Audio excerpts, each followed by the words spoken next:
I am here with Chad Freeman today on Table Talk. He is with McLean Mortgage Services, or actually not services, right? Just McLean Mortgage. Correct. Okay. Chad and I have been doing business together for about 4 years now. He is pretty much my premier lender that I use here at TLG.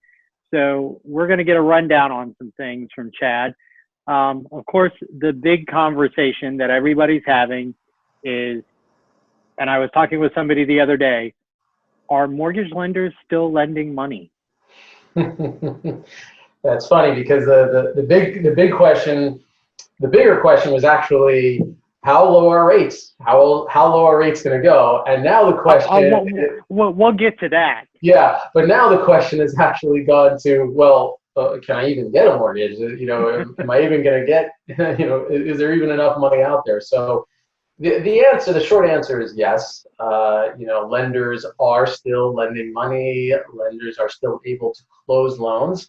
Not all lenders and not all products and not all programs are available. That's the longer part of the answer, which maybe we can get into. Okay. So on the interest rate side, obviously rates are still really, really low. I think when I was checking them earlier, Freddie Mac on their website has a 30-year FRM.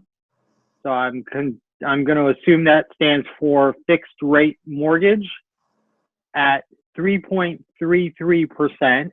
They have a 15-year fixed rate mortgage at 2.82%, and they have a 5/1 ARM at 3.4%. So that's the Freddie Mac website. Is that average? Is that in the ballpark, or are they just there's left field? Okay, well, there's a couple of things to keep in mind with that. First of all, whenever you look at published rates from Freddie Mac, which is the institution that publishes the general rates out there that all of your various financial websites pull from, such as Yahoo Finance and Housing Wire and things like this, they're trailing a week, right? So when you actually take a look at rates that Freddie publishes, those are going to be the average rates from the week prior.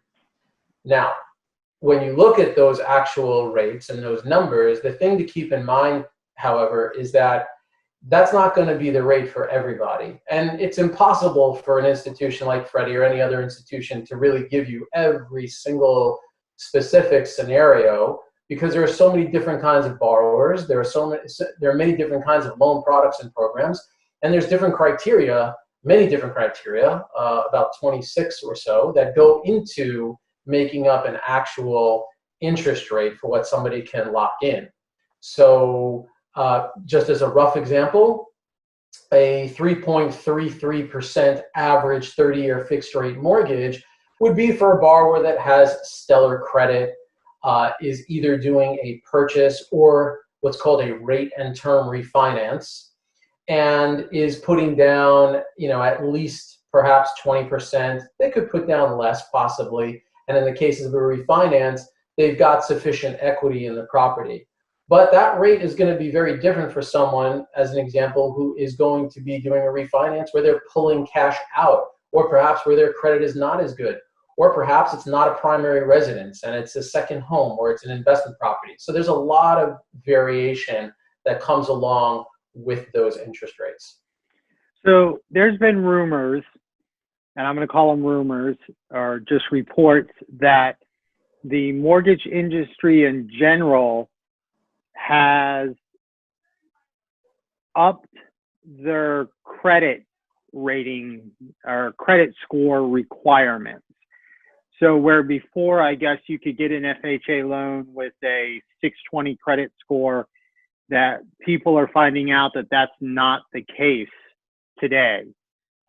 Is that to control the amount of loans or the amount of traffic, or is it just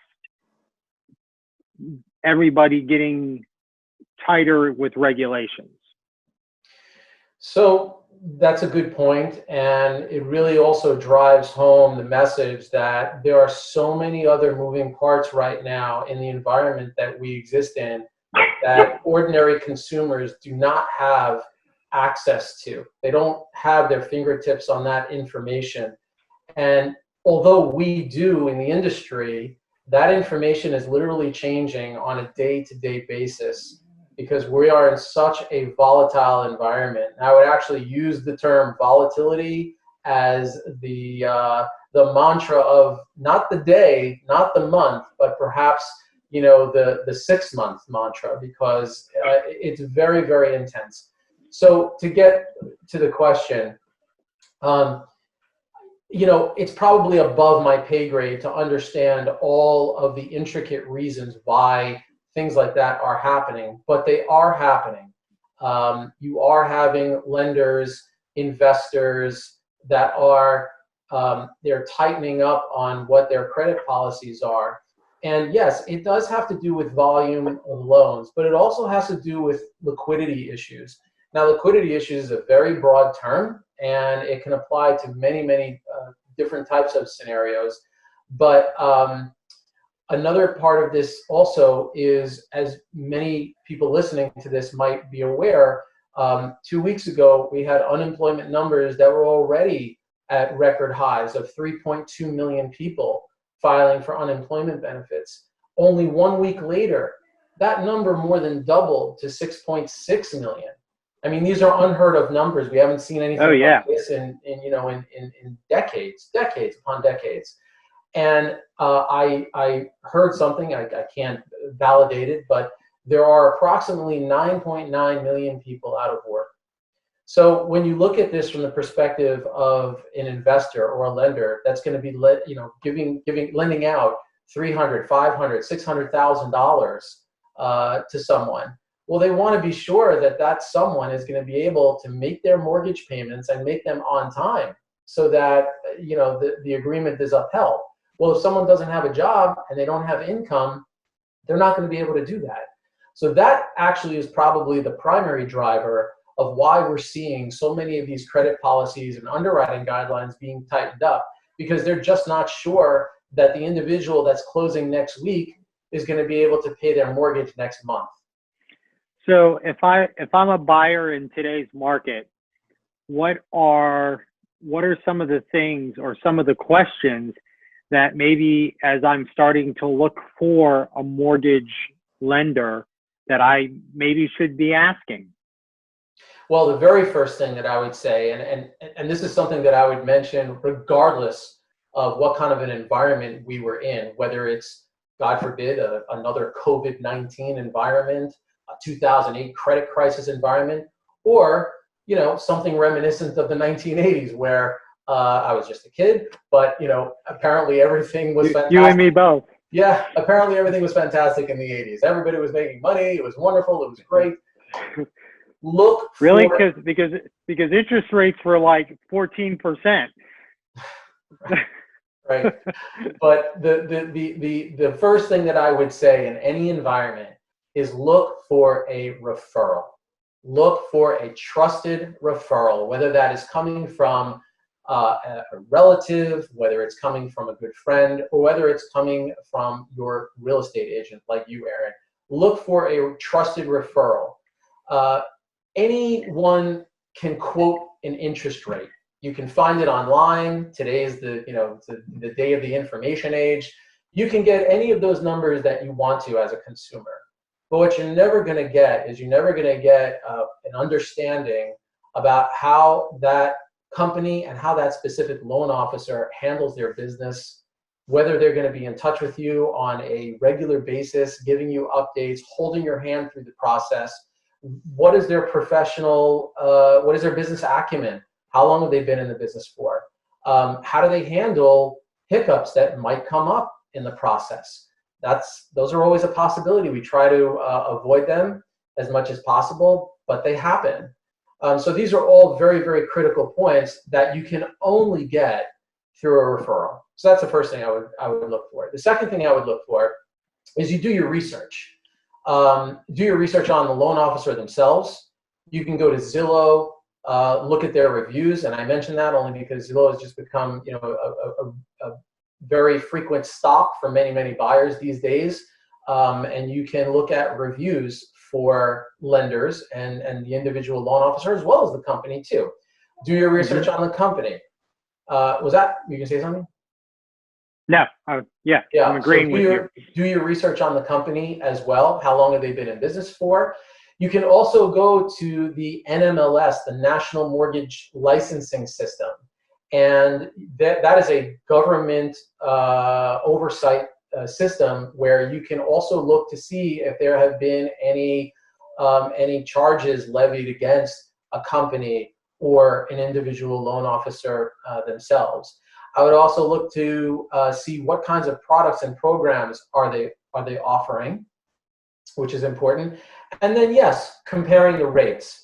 But it's really important that anyone who's listening to this interview understand that the rate, although it is important, it is far from the most important factor when it comes to the mortgage process, especially in an environment like this. And by the way, that's where all of these critical points that I'm bringing up actually come out. Because when things are great, sure, anybody can do business for the most part.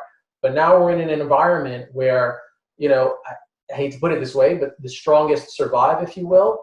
And that's where you begin to see, who are the players in the market that are able to come through, they're able to deliver on what they promise. Yeah, no, and all of that makes sense. So just to recap, number one is a referral. Get a good referral. Number two, do your research on the mortgage lender, research on the company, research on the programs that they offer, and all the other things that encompasses. Check the National Mortgage Licensing Service. Is that correct? System. Okay. And then that way they can see if there's been any legal actions against the company. And then, of course, last, compare rates. Compare rates, because if you've done the top three, obviously you can make sure that you're comparing apples to apples, so that you're getting the most accurate information across the board. So on average, if I were to be a buyer and I came into the system today, what am I looking at for an approximate closing time as if I'm buying a home? So I'm going to give a little bit of a biased answer because working for McLean Mortgage, I really have no choice. That's okay. It is the company that I work for. Although I, to be fair, there are probably other companies like us who are doing exactly the same thing, and that is this.